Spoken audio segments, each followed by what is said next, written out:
Okay, so you've mentioned Africa is your target market, but you're currently based in San Francisco. Now, is being in the diaspora helping you see things more clearly, or do you think it's creating blind spots as you're building?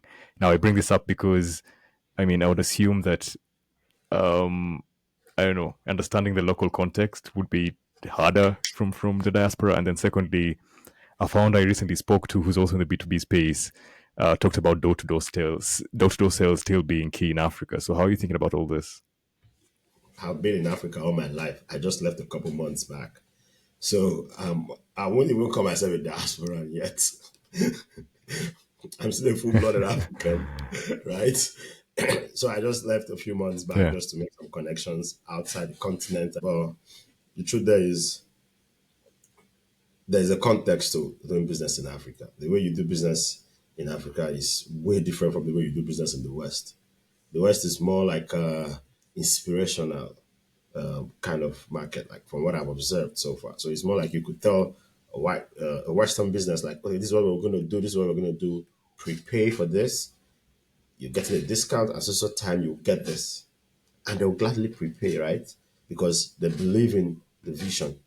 But you can't tell an African business, this prepay. So time you get it. No, that's they won't listen to that. Yeah, The African market is more of yeah, a show true. me rather than tell me market, right? They want Yeah, to see, they want to test before they. One of the big examples I give is in the case of Money Point, right? Money Point was like the fifth agency banking platform that launched in Nigeria at the time. Yeah, but right now they're number one. Why? Because they were able to adapt to that local context. So the market that people were not serving because of language barriers, obviously, the far north the far north, the far west in Nigeria, right? They went out there and they were able to hire people they call foot soldiers to, they were the ones interfacing with these customers, right? So they were able to get these people to trust the brand because why? They could speak their local dialects. Like we're conversing in English, so I'll be able to trust you. I'm able to trust you. If you were speaking your local dialect, like we won't be on this call. So Honeypomb was able to manually bridge that gap, and that's why they won. And right now they process, I think the last report about $12 billion monthly from Nigeria, right? Which other agency banking platform does that? So that's more like one of the many examples. And the child Dexter is another example. Knowing the local context, playing in the local context.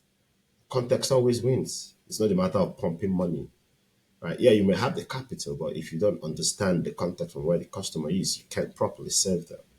And if you like, do free delivery for 30 tomorrow. Customers will always come for free delivery. They'll find a way and come and collect your free delivery. But when it yeah, comes to them spending their real money with you, it becomes a problem.